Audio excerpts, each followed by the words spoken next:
ఆంధ్రప్రదేశ్ రాష్ట్రంలో సార్వత్రిక ఎన్నికల పోలింగ్ ముగిసింది. సార్వత్రిక ఎన్నికల షెడ్యూల్ కేంద్ర ఎన్నికల సంఘం ప్రకటించిన దగ్గర నుంచి ఏపీలో పరిస్థితులపై ఈసీ సీరియస్ అవుతూనే వస్తోంది. ఎన్నికల విధుల నిర్వహణలో సరిగ్గా వ్యవహరించడం లేదని మొదటిసారిగా పలువురు ఐఏఎస్, ఐపీఎస్ అధికారులపై బదిలీ వేటు వేసింది. ఎన్నికల షెడ్యూల్ జారీ చేసిన తర్వాత నుంచి మొన్న పోలింగ్ కంటే ముందు వరకు అధికారుల బదిలీలను వేస్తూ వచ్చింది ఈసీ. ఏకంగా డీజీపీని సైతం మార్చాల్సి వచ్చింది. డీజీపీని మార్చినా పలువురు ఐఏఎస్ అధికారులను బదిలీ చేసినప్పటికీ పోలింగ్ హింసాత్మక ఘటనలు ఆగలేదు. పోలింగ్ రోజే కాకుండా మరుసటి రోజు కూడా రాష్ట్రంలోని పలు నియోజకవర్గాల్లో హింసాత్మక సంఘటనలు జరిగాయి.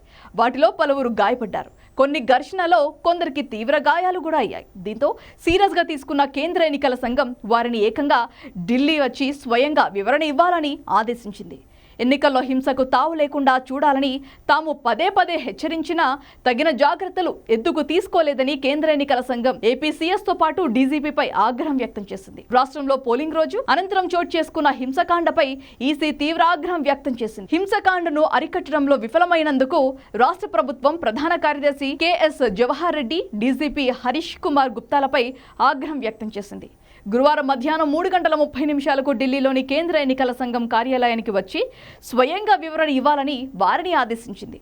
రాష్ట్రంలో జరుగుతున్న హింసకాండపై మీడియాలో వస్తున్న వార్తలను తీవ్రంగా పరిగణిస్తున్నట్లుగా పేర్కొంది. ఎన్నికల అనంతర హింసకాండను అరికట్టడంలో ప్రభుత్వ యంత్రాంగం ఎందుకు విఫలమైంది? హింసకాండ జరుగుతుందని ముందుగా ఎందుకు పసిగట్టలేకపోయారు? ముందస్తు జాగ్రత్తలు ఎందుకు తీసుకోలేదు? ఎవరి వైఫల్యం?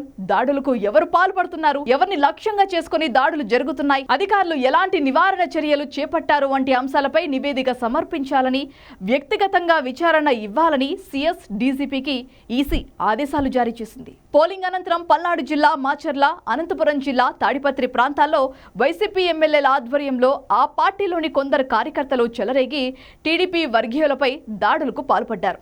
చంద్రగిరి టీడీపీ అభ్యర్థి పులివర్తి నానిపై దాడి చేసి తీవ్రంగా గాయపరిచారు. మాచర్ల, తాడిపత్రి నియోజకవర్గంలో ఇప్పటికీ చాలా చోట్ల తీవ్ర ఉద్రిక్త పరిస్థితులు కొనసాగుతున్నాయి. ఈ నేపథ్యంలో కేంద్ర ఎన్నికల సంఘం సీఎస్, డీజీపీలపై ఆగ్రహం వ్యక్తం చేసింది. స్వయంగా వచ్చి వివరణ ఇవ్వాలని ఆదేశించింది.